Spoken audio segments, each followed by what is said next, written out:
Eddie, did you see what he did? Fires, complete to J.T. Wall on their 35. He's going to drive and get on down the sideline, the 25, the 20, and into about the 15-yard line or 16-yard line. He stayed in bounds across the way. Go to Lumpkin.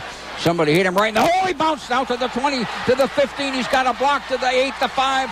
Touchdown, Lumpkin. Hands to the little tailback who cuts in. Browning, touchdown. Green going to take it. Going to give it to Brown. He found a hole. He's got 5. He's got 10, 15, 20, 25. Touchdown.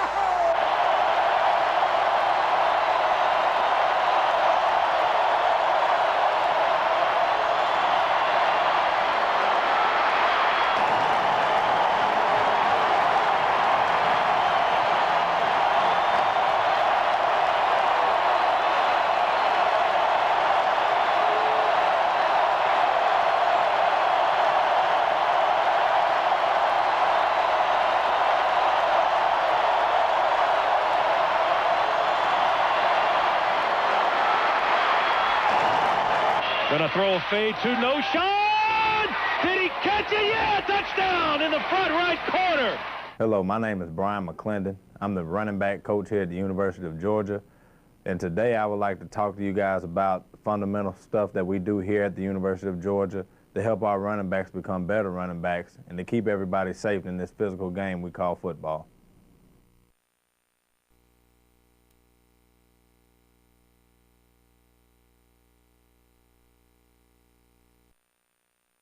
Well, of course, the first thing that we would need to do to become fundamentally correct is to focus on one of the simplest things, which I think is a lot overlooked, is the stance and the start of the running back. The stance and the start. Now, there's actually two types of stances and starts that we use here at the University of Georgia. One is the 2-point stance and one is the 3-point stance, but we'll get into both of those. Right here, you see everybody getting into a 2-point stance. Now, you don't need any equipment for this. The first line right here is normally my fullbacks because they're normally lined up in front of the tailbacks. The line behind them, 5 yards deep, is the tailbacks. And I just have everybody stand straight up. I want their feet a little bit wider than shoulder width apart. And then I want on my command, they're just going to get that. They're just going to bend at the waist and keep their hands right where I say their knee pads would be. And I'll just call ready down, and everybody just snaps down in a 2-point stance. Now in a 2-point stance, another thing that you want to make sure is that their eyes are always up, just so they can see the defense and see what's going on out there on the football field. All right. The next thing is I want slight air under the heel, so every motion is always forcing them to go downfield or positive motion, no wasted motion. All right, so that's all I have everybody do. Again, everyone to be standing up straight. I'll stand everybody up, then I'll say ready down, and then everybody just snaps down in a 2-point stance. Now, the start. Again, with the slight air under the heel, it's going to force every step to go straight forward or to go exactly where we want them to go, wherever the steps may be. So right here, you don't want anybody's weight dropping down. You don't want anybody taking those extra steps or what we call false steps. You want them going right now because we want everything to time up perfect. You know, a lot of stuff dealing with offense has a lot to do with timing. And I'll just have everybody snap down in a 2-point stance, and then I'll also give them a go command, and then on go, everybody just fires out about 5 yards just to make sure we're not getting any false steps or anything coming out of our 2-point stance. And this is just a tighter look at it. Again, if you look at, say, number 49 or 45 right here in the front, they're taking no false steps. That first step is coming straight off the football. Now, this is an actual transition from a 2-point to the 3-point stance. I'll just have everybody get in the same, their feet will be a little bit tighter in a 3-point stance. It won't be wider than shoulder width apart. I have their feet about shoulder width apart when they're about to get in a three-point stance. Stand everybody up. Ready? 2-point stance. Ready again. Get those elbows on the knees. And then ready again, they get in the three-point stance. Ready, ready, ready, and then I say go, and they come off the ball. Focusing on no false steps, coming out of a three-point stance. Again, their body is very similar to where it was with those elbows on the knees, with a good waistband. But coming off the ball nice and clean, no false stepping. The next drill I would do is taking a handoff. Again, this is something that's very, very, very important to the start of any running play. Now, right here, again, you always want your players to play with great body lean. You want them to play in a football position. That way they can cut side to side quicker. They can start up and stop quicker. They can do everything a little bit quicker because their body is in that football position. So the first thing you'll want to make sure they do coming out of that stance is raise. You don't want them to raise up. So you want to make sure their body stays nice and low from getting this handoff. All right. Next, you want to make sure the pocket is correct. All right. Now, whichever side the quarterback is on or the ball is carried on, that should be the open side. And when I say the open side, that'll be the side that the pocket that you see right here, the arm is up. That side should be up. That side arm should be up. All right. Now, when that arm is up, I want that thumb. I want the knuckle on that thumb to be at right where the laces would be on those shoulder pads. I want it that high, and I want to get that elbow up as far as possible. The reason you don't want that elbow to be low, because that quarterback is going to be sticking his arm out. If your elbow hits his arm, it could knock the ball out and cause a fumble in the backfield. So you want that elbow to be as high as possible. Next, I want right here, you want that the hand that's underneath, that's securing the ball. You want that hand to be right at the belt buckle, right where the belt is on the football pants. You want those hands to be nice and flat and be able to roll over the football.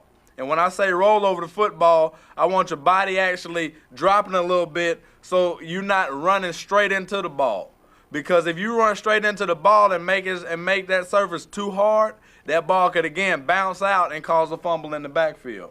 So you want their body to actually give a little bit and actually tuck their stomach in a little bit and push their shoulders down and roll over the football when they're getting the handoff. Again, they should not be looking at the football. All right, those eyes should be up, eyes should be downfield, and they have keys to read on each run play.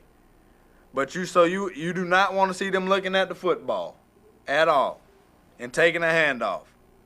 Now, this is a drill that I help emphasize that, and this is run polish.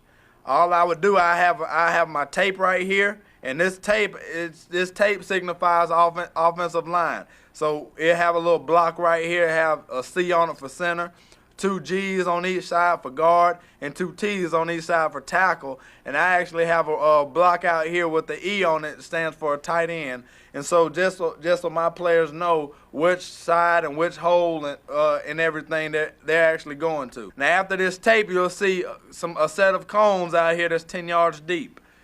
All right, after they get the ball, you want them to run all the way through the cones. You don't want to start a bad habit of people just getting the ball and just turn around and stop it.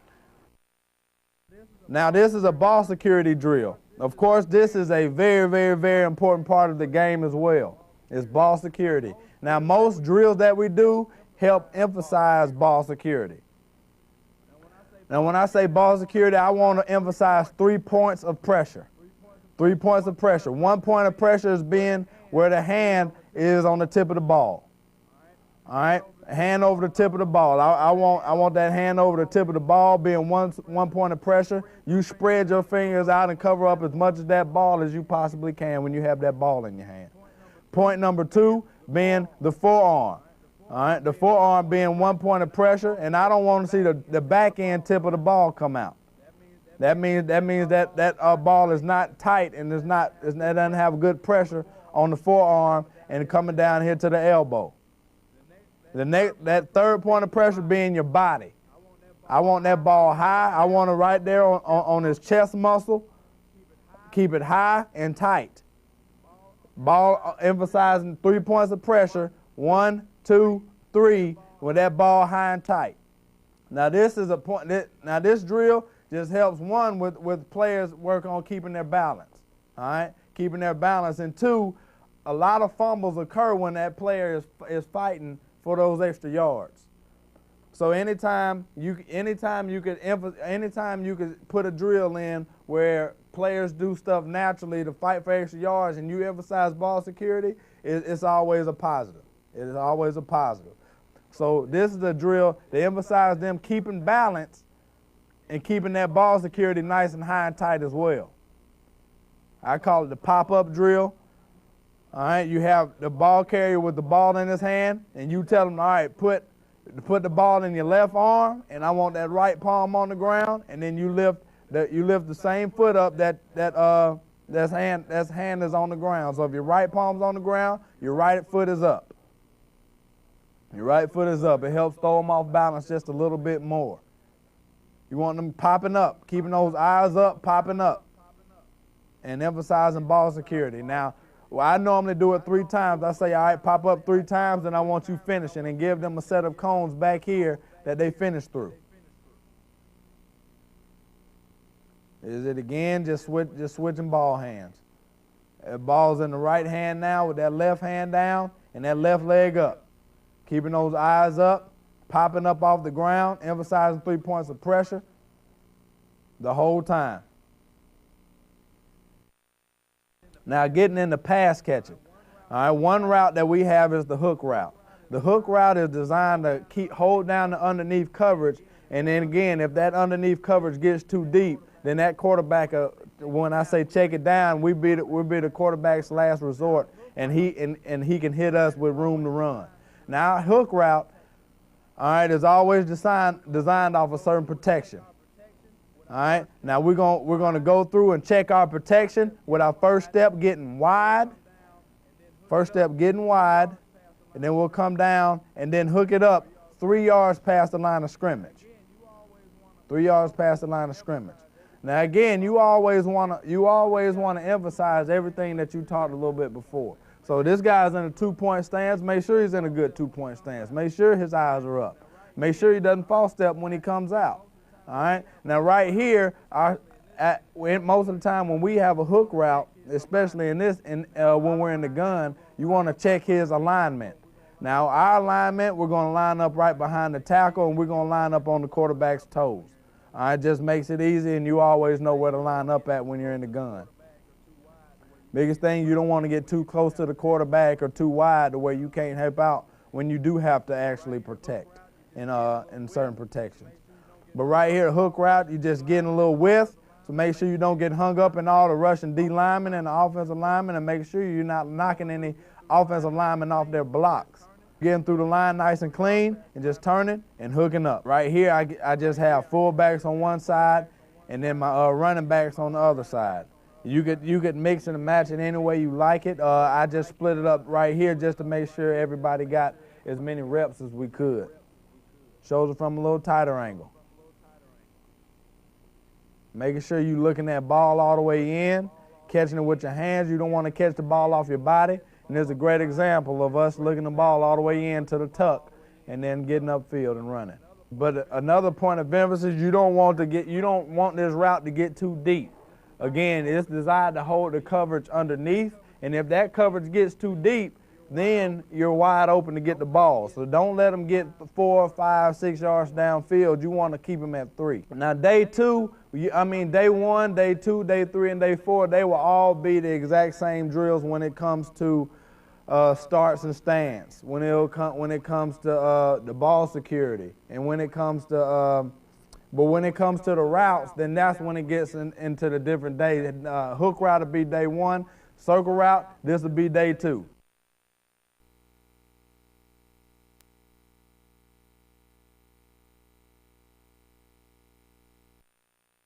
Now, circle routes are a little more difficult. The reason being is because it depends on what the defense does. The big difference between this and the hook route is if you get man coverage, then the route breaks out. All right, you have to break out and then create you some separation because, again, you're going to be a check down for the quarterback. You're going to be a check down for the quarterback. Now, right here, you see him getting with, not getting hung up in all that and all the trash happening over there at the line of scrimmage. And you want to break, since you're breaking out, you want this guy to be working at the outside shoulder of whoever's playing him the man-to-man coverage. Right here, he's working at the outside shoulder, and he's going to step and break out. Now, when you come in and break out, you come out and you'll look for the ball, but that doesn't mean you slow down. All right, that does not mean you slow down at all. You actually should pick your speed up, but you should keep your speed because you're going to outrun everybody else. All right, again, that's man-to-man coverage. If you come out slow, even though if you do achieve any separation and when you step and break, all right, you'll give him time to make back up, to make the distance back up because you're coming out slow. So you want to come out and keep your speed.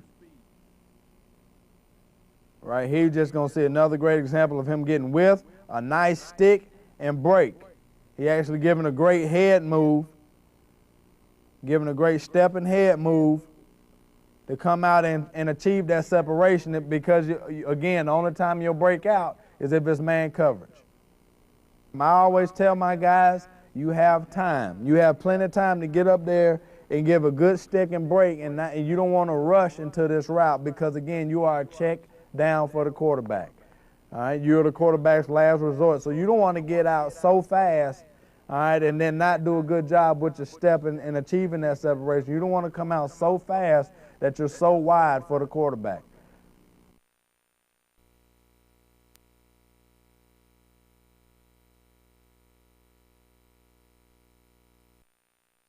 Now, the arrow route will be introduced day 3. The arrow route is actually designed to stretch the defense and stretch the flat defender. In every defense, they always have a guy who's responsible to cover the flat, so the shallow outside area of the defense. All right, this route is actually designed to put that guy under some pressure. All right, a lot of routes you'll have a guy in the flat and you'll have a guy running behind the guy who's supposed to be responsible for covering that flat to put that guy in sort of a bind. So you want to get out this route as fast as you possibly can to put this guy in a bind as fast, like I said, as fast as you possibly can. Put this guy under a little stress and make his life a little more difficult because we haul him butt out there. Now this route is designed to be 3 yards deep or 3 yards past the line of scrimmage. So again, it's important to always have your line of scrimmage out there. That's why I have my tape out there just so I know where the line of scrimmage at and I can judge how deep or how shallow these guys are actually getting on the route. Now this route you'll actually turn and face, you actually sort of turn your back and turn your head towards the defense.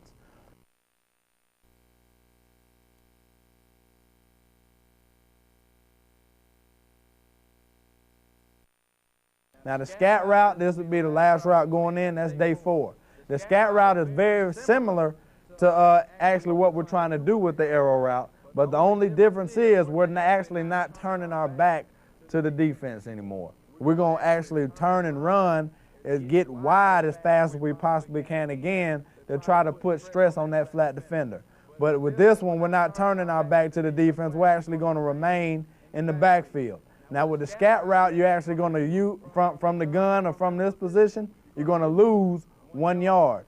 So you'll lose a yard of ground, get wide as fast as you possibly can, and then turn around and get those eyes back so you'll be able to track the ball. All right. If you get those eyes around a little too early, then you may not get out there as fast as you can. So you want to stress these guys getting wide as fast as you possibly can. Get wide.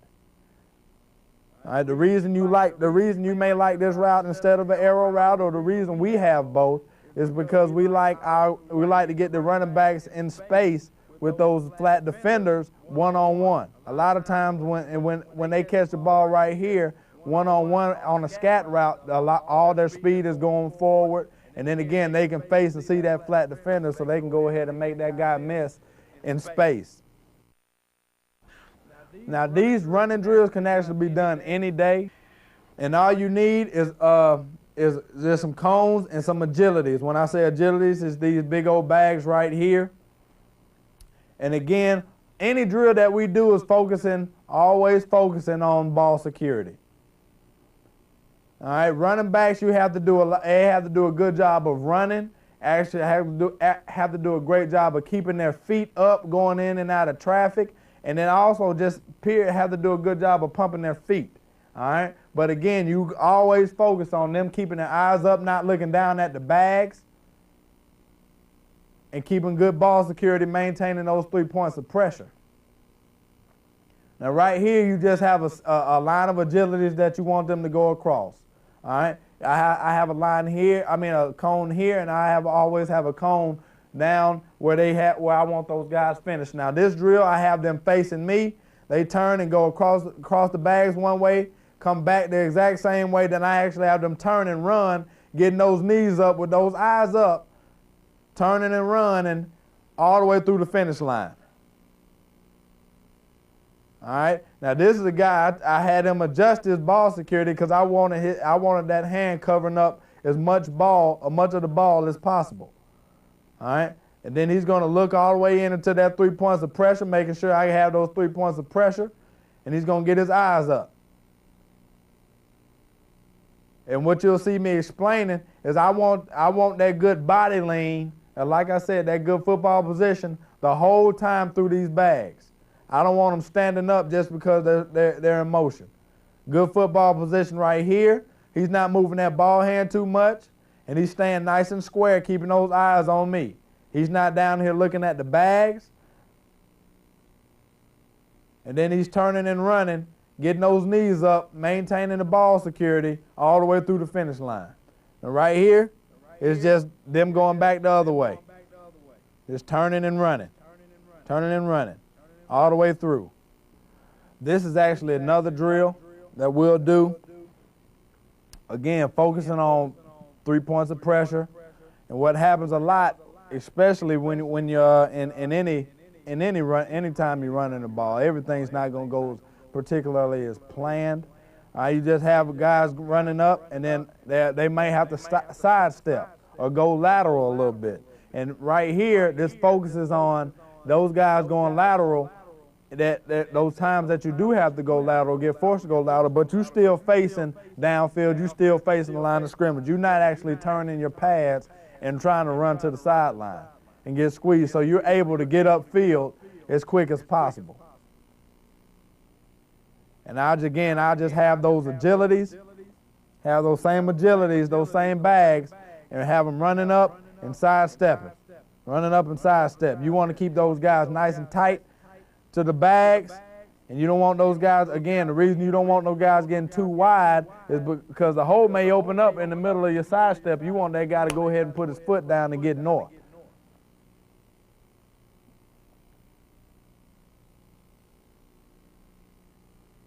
Just have everybody doing it. Again, focusing on eyes up. All right, not swinging that ball. Not swinging that ball hand. You don't want that ball to become exposed. Maintaining those 3 points of pressure, maintaining that good football position. And then right here, we're getting a little too wide from the bags.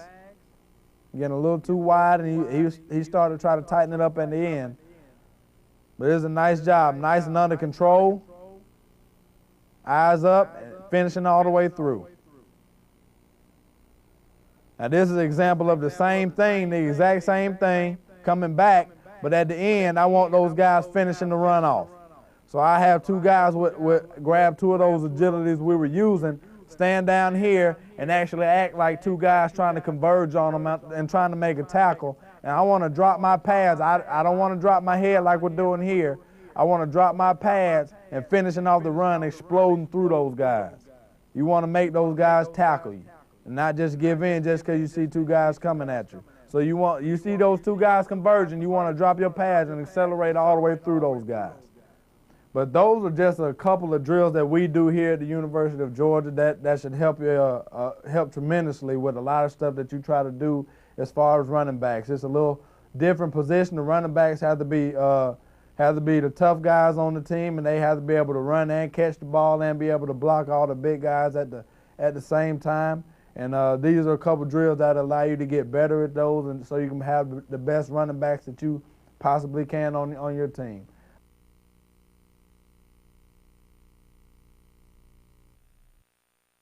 David Green fakes, bootlegs out left, going to run through. There's a man open, touchdown! Big Watson caught a ball running right to left. Benjamin Watson. And so Green fakes it, and we're going to go long. Man wide open, touchdown in the corner. Green takes it, comes back, throws down the middle, a man wide open, and we are going to get a touchdown.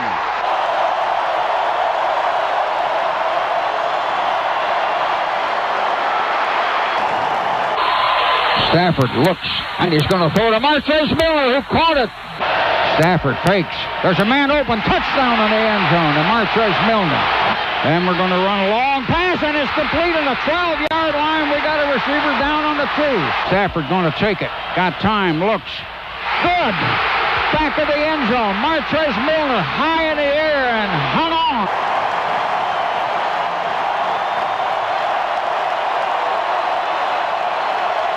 Play action fake.